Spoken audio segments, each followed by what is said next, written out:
Welcome to the Daily Wrap.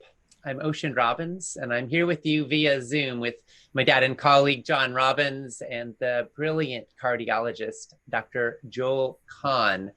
Today in the Food Revolution Summit, our focus was on your brain health and the new science of peak performance. We heard interviews with Dr. Daniel Amen on the end of mental illness, Drs. Dean and Aisha Sherzai on the Alzheimer's solution, and Dr. David Perlmutter on the best foods for your brain. I thought it was an extraordinary day, and we're going to share our top reflections, our takeaways, our insights, what's burning in us after all of today's interviews. And I'm going to invite each of us, starting with Dr. Joel Kahn, to share, was there anything in particular you heard in today's interviews that stood out as feeling especially important or that you want to highlight? Well, thank you, Ocean, and I couldn't agree more. Today's series was just so relevant and powerful. And, we talked about heart disease and nutrition and lifestyle for so many decades. We still need to keep on educating and promoting. But brain is the new heart. And the fact that the Sherzais said 90% of brain disease can be prevented is something that needs to be repeated, emphasized, taught to medical students and throughout the whole medical world because of the suffering, the tragedies, the expense that we know our grandparents and some of our loved ones have gone through with the more prominent brain diseases. So I was just so excited because it's like taking decades of knowledge and now this great organ that is just about a foot above my beloved heart is getting the same attention it deserves. Aisha talked about being a neurologist who went to cooking school. And Joel, you're a cardiologist who owns a restaurant. Yeah, it's an unusual part of my, CV and resume. Again, for those that don't know, when I adopted a plant diet at age 18 in 1977, I didn't know what I was doing. It was just work until I read your father's book, A Diet for a New America, which always sits prominently in my medical office right behind me. And that book transformed. I was already a cardiologist in training. I didn't understand the nutritional aspects for health, the environment, and the planet. But so, the culmination of all that was to use food as medicine and to have a laboratory, which is a restaurant in suburban Detroit, has been a great joy. Let me ask my dad now, what stood out for you from today's interviews? Well, I am aware of how many people are suffering right now from anxiety and fear and mental stress and emotional stress. These are very challenging times. Yeah. And we're all concerned about our health and safety and the health and safety of our loved ones and our communities and our world. And each of the three speakers today, in their different ways, emphasize the critical importance, the pivotal importance of what we eat to our brain health and therefore to how our brains function, our mental clarity, our emotional presence, our ability to be present with our feelings, not to be so impulsive, not to be so driven by fear and those kinds of contractive feelings, that when we eat healthfully, we do something for our brain and our mind and our emotions, as well as our bodies, that is really profound. So in today, with so much anxiety running through the culture, so much fear, so much uncertainty, so much suffering, really, the ability to eat so that your brain serves your highest well-being on all levels, that message is really important, and I appreciated hearing it from each of our speakers today, each in their own ways. There is so much in these times that can feel out of our control. The dynamics of public health and safety, and so many forces that a lot of times can leave us feeling powerless or overwhelmed at the effect of things outside of our control. But one of the things that was empowering to me today was to think that we have such influence over the health of our brains, the health of our minds, the clarity of our thoughts, our ability to respond effectively to whatever challenges life brings us. And so much of that starts in the brain.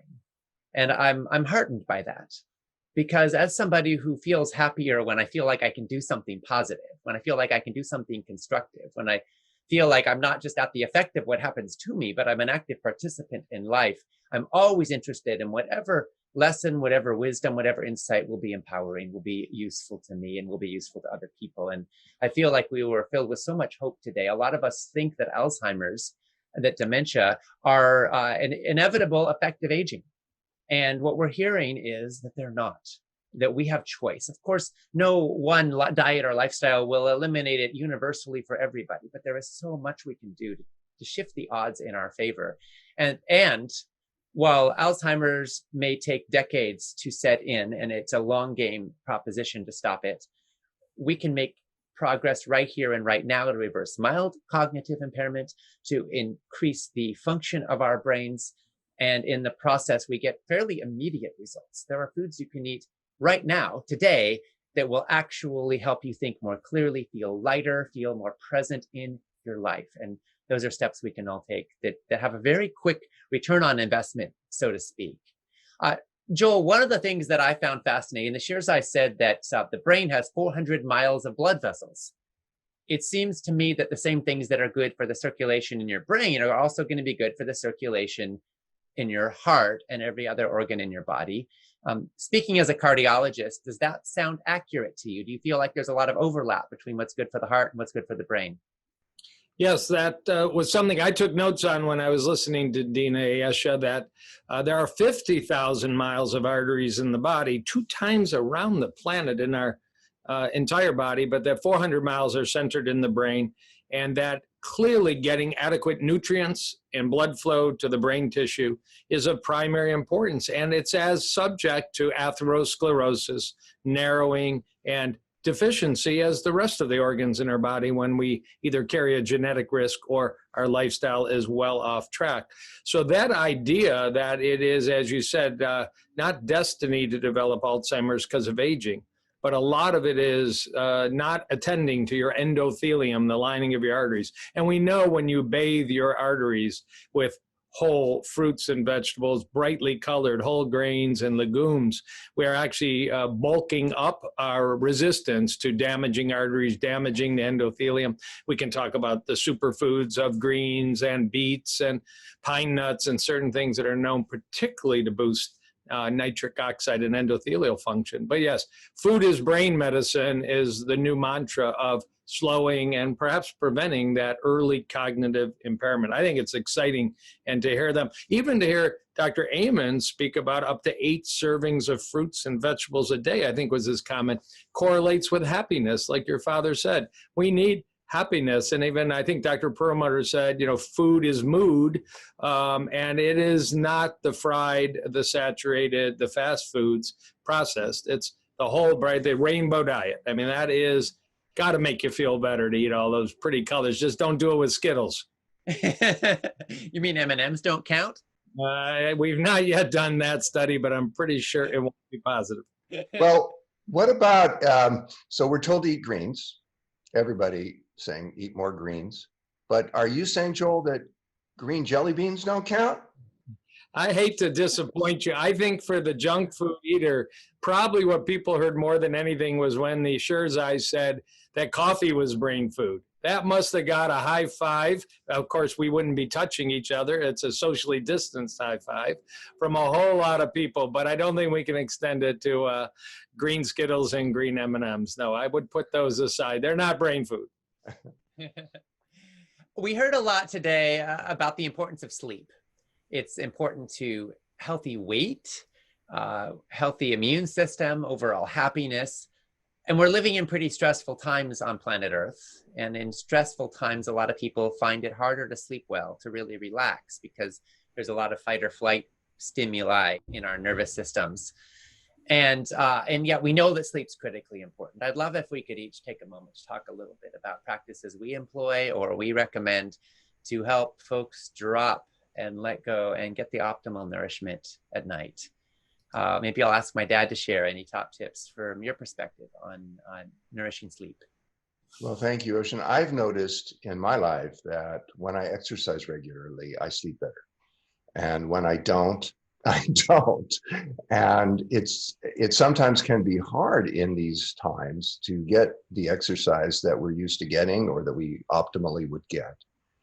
But making the effort. I read about this guy in Italy who, you know, they're doing really very strong social distancing and quarantining in place at home, sheltering at home, and he's living in an apartment high up, a high floor, and he's not allowed to come down even in the elevator or the stairs. So he's in his apartment, but he's got a balcony. And believe it or not, he ran a marathon running back and forth across his balcony. Now, I don't know what that would be like. I've run marathons, as I know you have, Ocean, too, but but the will, the creativity is my point. You don't have to run a marathon on an apartment balcony, but to find ways that you can exercise that feel good to you, that work for you in this situation, I think will help everybody sleep better. I know for me, it's critical. Thank you. How about you, Joel? Yeah, I was excited to hear particularly Dr. Perlmutter bring up sleep. In my own practice, I have a chart I created in my office, and I actually have sleep as the base of a health pyramid right below optimal nutrition, because I know when my patients are tired and slept 4 hours, the donut is irresistible at the office and the gym bag looks like way too much work. And I actually have my own litany of I don't drink coffee after 2 o'clock. I don't drink red wine or any wine if I'm having a glass after 6 or 7. I'm not using electronics for that hour before. And I actually do wear blue light blocking glasses if I'm around a TV or light bulbs. They're very inexpensive and seem to give a bit more rest. I'm a fan of magnesium before bed, might be an Epsom salt bath occasionally, might be a powder. And I make it a priority. I didn't for the first 25 to 30 years of my medical career. It was bravado to say 4 hours was what you got last night. But I create 7 hours. That's 10 to 5 or 11 to 6. You can't get 7 hours unless you schedule it on your planner. And it can influence your weight, your heart health, and you certainly can brighten up quickly by putting that emphasis. I find that regularity is helpful too. There's something to the circadian rhythms and being aligned with them. And for me, I do better when I go to sleep earlier. I used to be a night owl. I used to go to sleep at 12 or 1 and pride myself on staying up late and doing my best work late at night. That's what I thought. But I've really realigned my system. In the last year or so, I've been hearing more and more and more about how important sleep is. And so I've started to prioritize it. And I used to sleep about 6 hours a night, and now I'm at 7.5. And, I think it feels better to my whole day. I think I feel more happy and more comfortable in my life.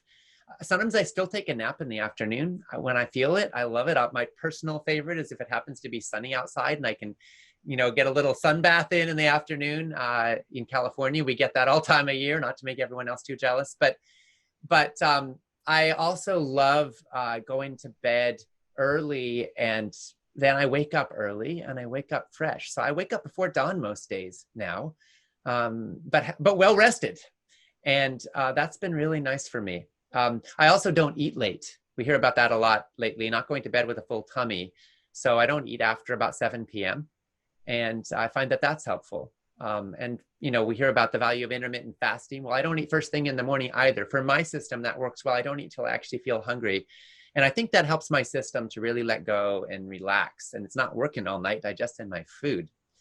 So those are some of my things. I also like to wake up in the morning and remember my dreams if I can, and reflect on that. And something about the process of waking up into dream space and reflection and maybe snuggling with my beloved is helpful in terms of that integration. If I wake up and my first thing is to check my phone and check my emails and be agitated, then I am already in some way creating the conditions where my circadian rhythm expects to wake up into fear and agitation.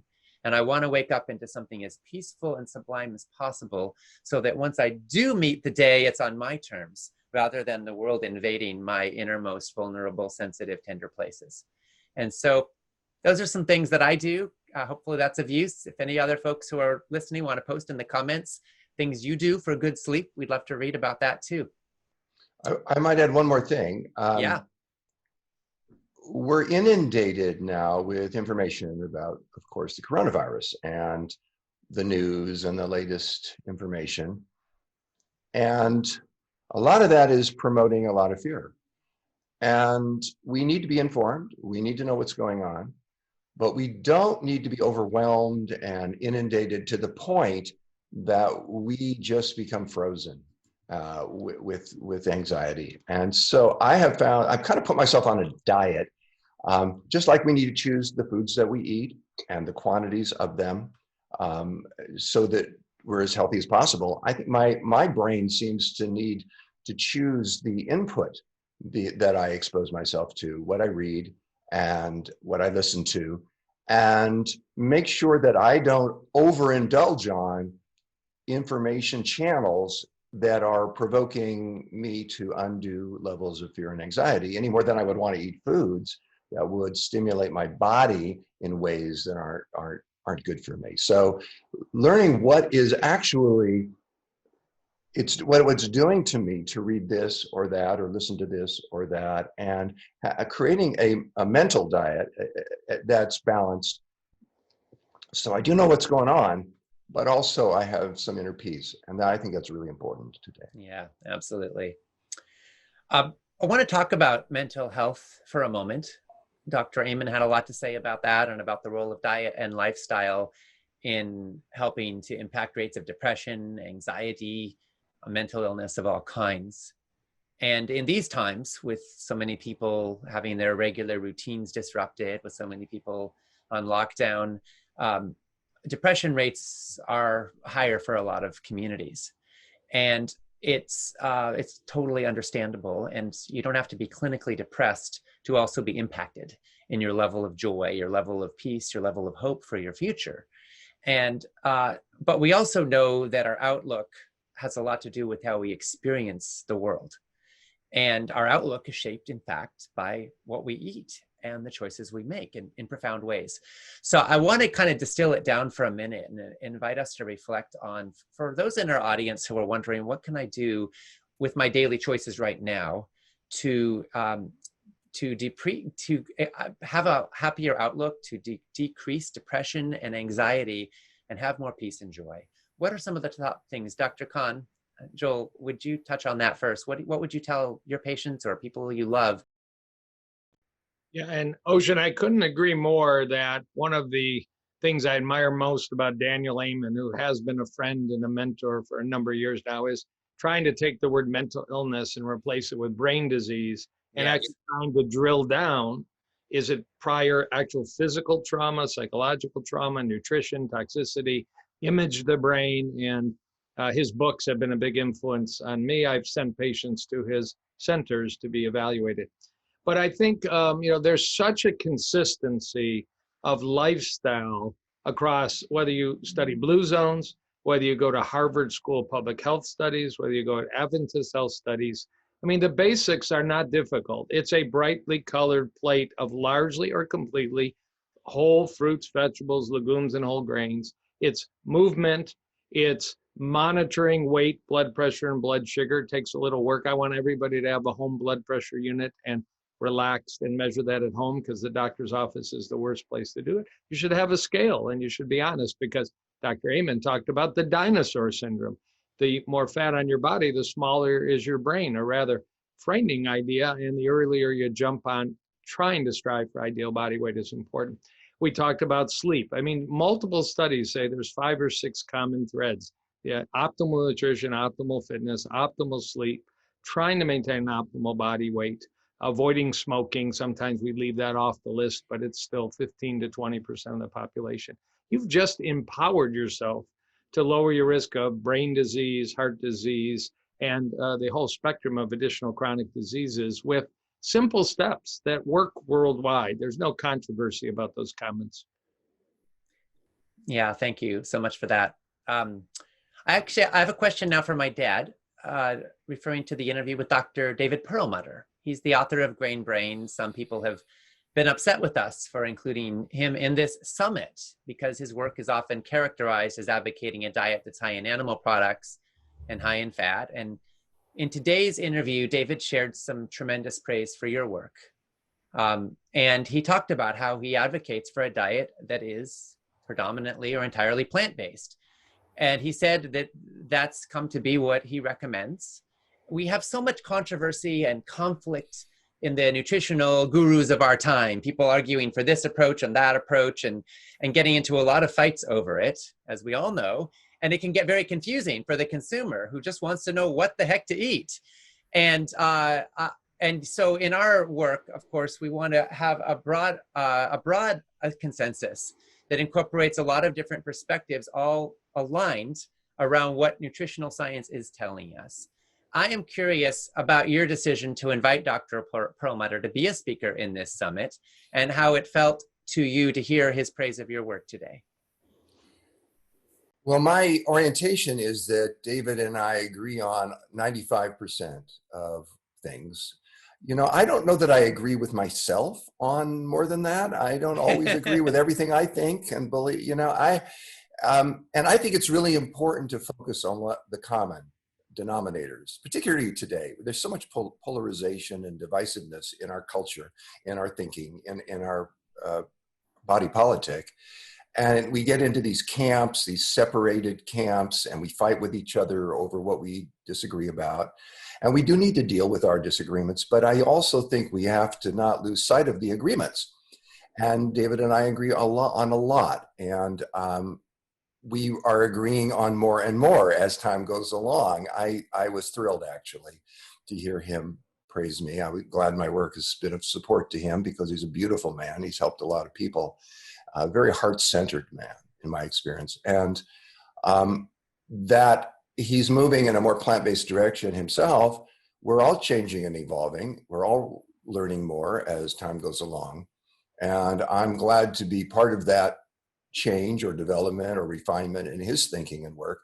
And I'm also glad that he and I, over the years, have been able to connect so deeply and honestly and authentically and powerfully in a mutually empowering way, even though we do disagree about a few things.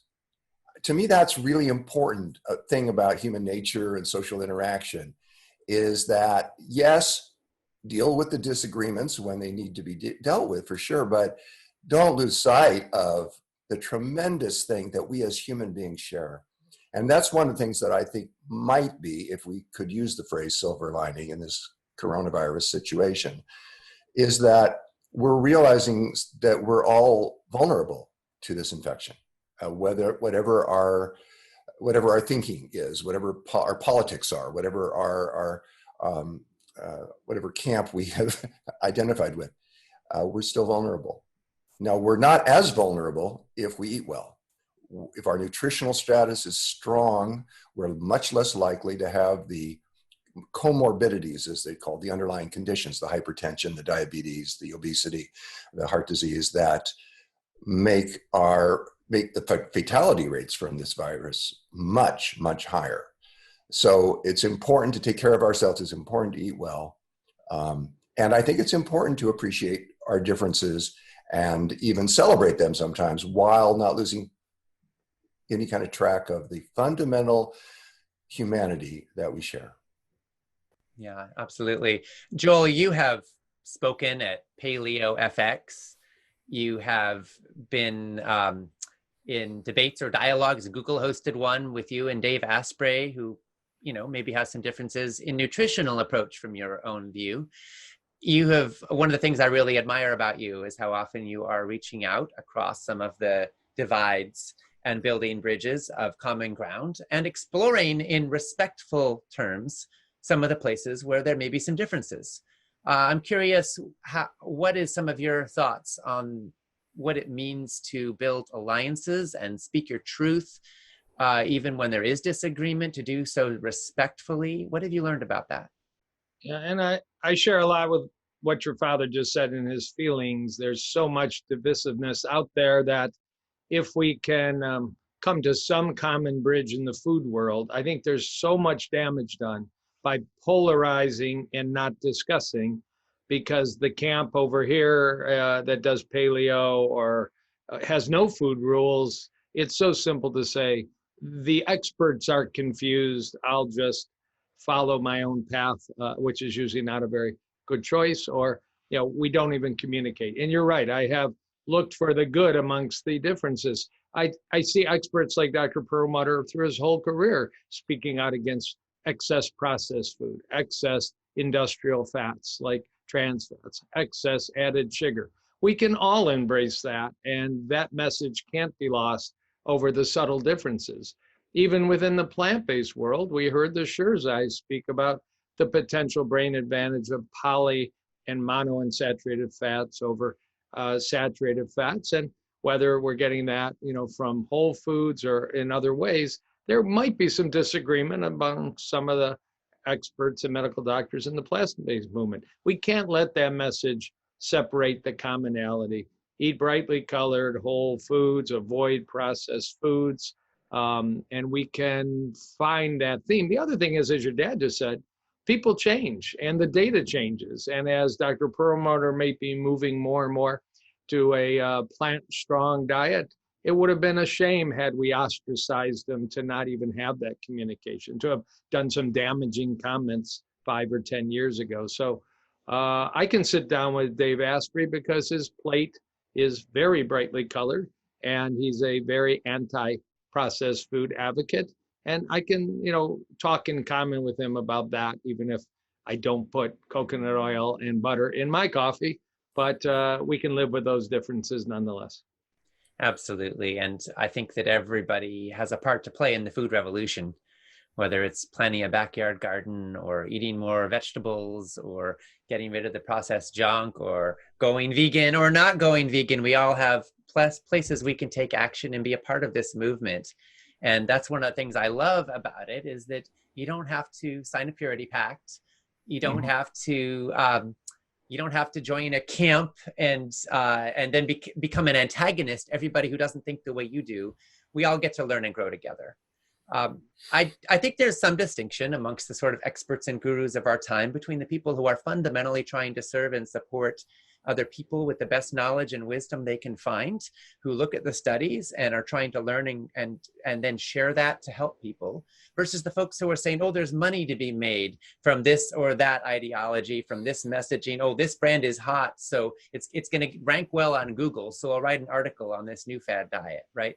And so not to point fingers or anything like that, but I just think that there's a difference of, you can kind of feel where someone's coming from and whether they're truly there because they want to serve, or they're there because they're trying to get something out of it. And I think that in my work, I am drawn to anybody who genuinely wants to help, who genuinely wants to serve, who genuinely wants to share truth that is beneficial to human and planetary well-being. And to me, that's what the food revolution is all about.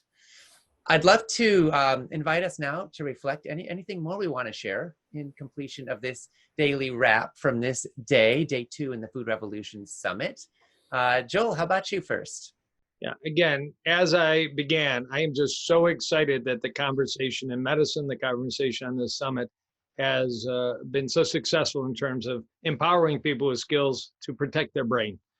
Again, we've had a lot of heart focus and diabetes focus, critically important cancer focus, but brain health scares people and brain health motivates people. And if you're not eating for your healthy heart, eat for your memory, eat to avoid cognitive impairment. And the secondary benefit will be a thinner body, a healthier heart, and a lower risk of developing other non-communicable diseases. So it's a great topic, and I applaud you for bringing some really interesting and very highly educated participants. Thank you. Same question to my dad now. Well, the subject of brain health is personal to me. My mother died of Alzheimer's disease, and it was a long, lengthy deterioration. It was really tragic to see. I'm not alone in this. It's regrettably, a lot of us have known people who have suffered from dementia, and it's a cruel disease.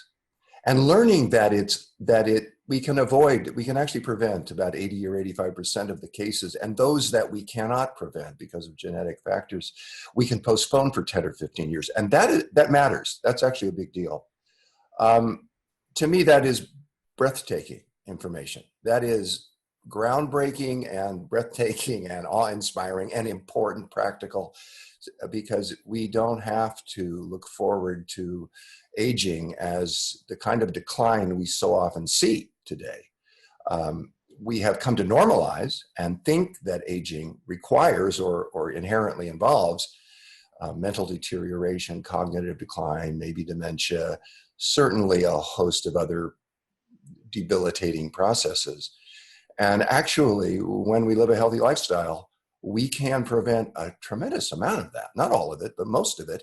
And we can postpone the parts that we can't prevent. And so the quality of our life as we get older does not have to deteriorate anything like as much as we see around us often. And as my poor mom did indeed suffer. Hey, thank you for that. You know, I am so heartened by the power we have.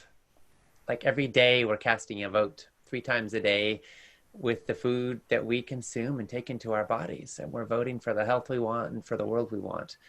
And that vote has tremendous power. It literally can shift the course of our destiny. And I love that the same food choices that are good for our brains are also good for our hearts, are also good for our immune health, and are also good, as we'll learn tomorrow, for helping us fight cancer. So thank you all so much for being with us on this daily wrap. Thank you so much to my dad for these brilliant interviews.